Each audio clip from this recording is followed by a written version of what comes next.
सोचिए आप ऑफिस के लिए निकले हैं, गूगल मैप्स पे 15 मिनट्स का रूट दिखा रहा है, लेकिन जैसे ही आप सिंहगढ़ रोड के मानिक बाग के पास आते हैं, बस सब रुक जाता है।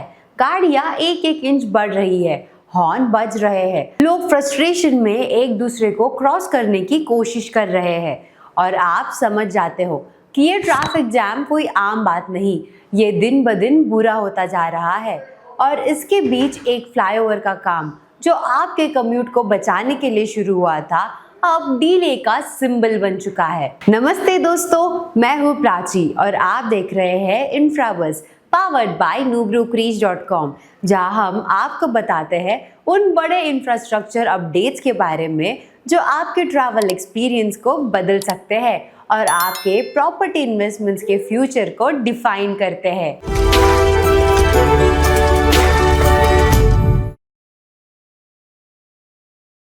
आज हम एक ऐसे इंफ्रा प्रोजेक्ट की कहानी लेकर आए हैं जो पुणे के सबसे बिजी कॉरिडोर्स में से एक पर हो रहा है, सिंहगढ़ रोड फ्लाईओवर प्रोजेक्ट।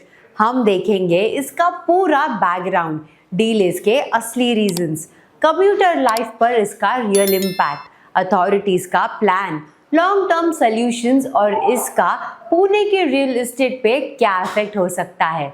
इस सफर में हम आपको ले चलेंगे इस फ्लाईओवर के पूरे हिस्ट्री और बैकग्राउंड में, ताकि आप समझ सके कि ये प्रोजेक्ट इतना क्रूशियल क्यों है, डीले के असली रीजंस, मॉनसून प्लानिंग और execution gaps, current traffic nightmare जो मानिक बाग से विट्ठलवाड़ी तक हर दिन होता है, गवर्नमेंट का रिस्पॉन्स और पब्लिक प्रेशर जो अब अथॉरिटीज को फास्ट ट्रैक करने पे मजबूर कर रहा है, और सबसे इम्पोर्टेंट इसका पूरे की रियल एस्टेट मार्केट पर शॉर्ट टर्म और लॉन्ग टर्म इम्पैक्ट। तो चलिए शुरू करते हैं और देखते हैं कैसे एक फ्लाईओवर का डीले एक पूरे सिटी कॉरिडोर के पेस को स्लो कर सकता है। हिस्ट्री एंड बैकग्राउंड, लेकिन इस प्रॉब्लम को समझने के लिए हमें थोड़ा पीछे जाना होगा। सिंहगढ़ रोड पुणे का एक लाइफलाइन कॉरिडोर है जो सिटी के सेंट्रल हिस्सों को साउथ वेस्टर्न सबर्ब से कनेक्ट करता है, जैसे वडगांव बुद्रुक, धायरी, नरी और कात्रज साइड। 2000s के शुरुआती दौर में ये रोड रिलेटिवली स्मूथ था, लेकिन जैसे जैसे पॉपुलेशन बढ़ा ये रोड एक बॉटलनेक बन गया। मॉर्निंग और इवनिंग पीक आवर्स में Rajaram bridge, fun time multiplex और हिंगने एरियाज में गाड़ियों की लंबी लाइंस लगना आम बात थी। इस प्रॉब्लम को सॉल्व करने के लिए पीएमसी ने 2022 में 118 करोड़ का मल्टी फ्लाईओवर प्रोजेक्ट अप्रूव किया।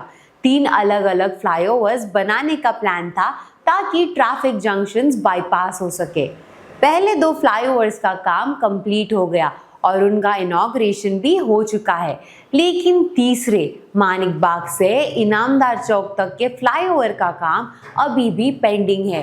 इस स्ट्रेच का लेंथ लगभग 1.5 किलोमीटर्स है, जो सबसे ज़्यादा कंजेशन पॉइंट है।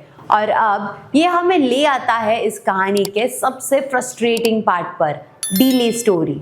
ये फ्लाईओवर जून 2025 तक कंप्लीट होने का टारगेट था, लेकिन मॉनसून ने सारे कैलकुलेशंस बिगाड़ दिए। टेयरिंग का काम, ramp connection, street light installations और एक्सपेंशन जॉइंट्स का फिनिशिंग रेन में पॉसिबल नहीं था। रिजल्ट, इनॉग्रेशन डेट बार बार आगे बढ़ गई। अब पीएमसी का कहना है कि अगस्त के एंड तक काम कंप्लीट हो जाएगा। जब ऐसे डिलेज होते हैं तो उनका इम्पैक्ट सिर्फ एक स्ट्रक्चर तक लिमिटेड नहीं रहता। Current grid lock situation, Manik Bagh Vitthalwadi stretch पर अभी सुबह 8 से 11 और शाम 5 से 9 के बीच पूरा स्ट्रेच रेड जोन बन जाता है। ड्राइवर्स फ्रस्ट्रेशन में रॉन्ग साइड ले लेते हैं, 2 व्हीलर्स फुटपाथ पे चढ़ जाती है और बसेस को टर्न लेने में 15 to 20 मिनट्स लग जाते हैं। लोकल ट्रैफिक पुलिस ने रिसेंटली इस एरिया का एक वीडियो शेयर किया था, जिसमें दिख रहा था कि किस तरह से लोग लेन डिसिप्लिन तोड़ रहे हैं। ये सिर्फ एक इनकन्वीनियंस नहीं, ये सेफ्टी हैजार्ड है। रेनी सीजन में तो पडल्स और पॉटहोल सिचुएशंस और खराब कर देते हैं। लेकिन सवाल ये है कि ये सब क्यों हो रहा है? रूट कॉजेस, डिले का मेन रीजन सिर्फ रेन नहीं है, प्लानिंग गैप्स भी है। कुछ रैम्प्स पे रिटेनिंग वॉल्स का काम लेट स्टार्ट हुआ, स्ट्रीट लाइट पोल्स के टेंडर्स में डिले हुआ और pedestrian safety barriers timely order नहीं हुए। हिंगने के पेट्रोल पंप के पास एक अब्रप्ट लेफ्ट टर्न था जो एक्सीडेंट प्रोन हो गया था। उसको ब्लॉक करने के लिए अब बैरियर एक्सटेंड किया गया है। एक और मेजर इशू है राजाराम ब्रिज से राइट टर्न का। वहाँ स्पेस कम है, सिग्नल टाइमिंग पुअर है और फ्लाईओवर बनने के बाद भी नीचे का रोड चोक हो रहा है। मतलब फ्लाईओवर ने बॉटलनेक्स शिफ्ट किया है, सॉल्व नहीं। यही वजह है कि अब पब्लिक का प्रेशर अथॉरिटीज पर बढ़ता जा रहा है। Government response and public pressure.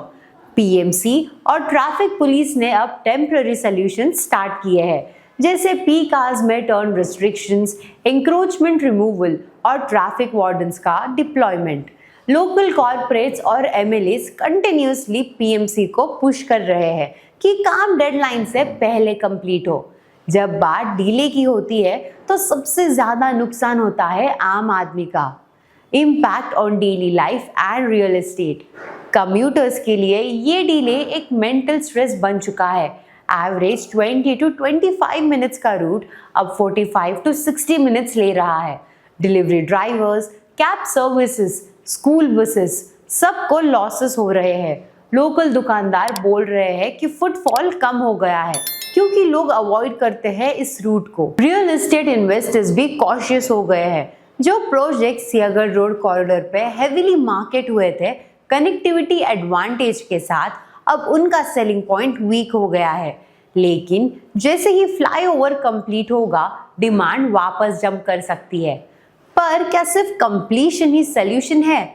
शायद नहीं। Long term vision. पुणे में सिर्फ फ्लाईओवर से ट्रैफिक सॉल्व नहीं होगा। मेट्रो इंटीग्रेशन, सिग्नल सिंक्रोनाइजेशन, बस प्रायोरिटी लेन्स और स्ट्रिक्टर लेन डिसिप्लिन, ये सब पैरेलल चलना चाहिए।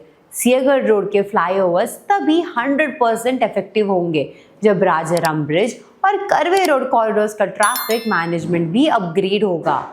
तो दोस्तों, सियागढ़ रोड का ये फ्लाईओवर डीले सिर्फ एक कंस्ट्रक्शन प्रोजेक्ट का डीले नहीं, ये एक रिमाइंडर है कि इंफ्रास्ट्रक्चर प्लानिंग में एग्जीक्यूशन स्पीड और पब्लिक कन्वीनियंस को इक्वली प्रायोरिटी देनी चाहिए।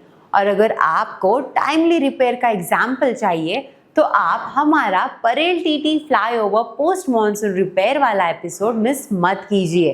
वहाँ हमने बताया है कैसे टाइमली रिपेयर एक सिटी कॉरिडोर को रिवाइव करता है। लिंक डिस्क्रिप्शन में है। ऐसे और डीप इंफ्रा अपडेट्स के लिए जुड़े रहिए इंफ्राबस पावर्ड बाय nobrokerage.com के साथ। लाइक, शेयर, सब्सक्राइब जरूर करें। और अगर आप पुणे में अपना नेक्स्ट घर देख रहे हैं बिना ब्रोकरेज के तो विजिट करें nobrokerage.com।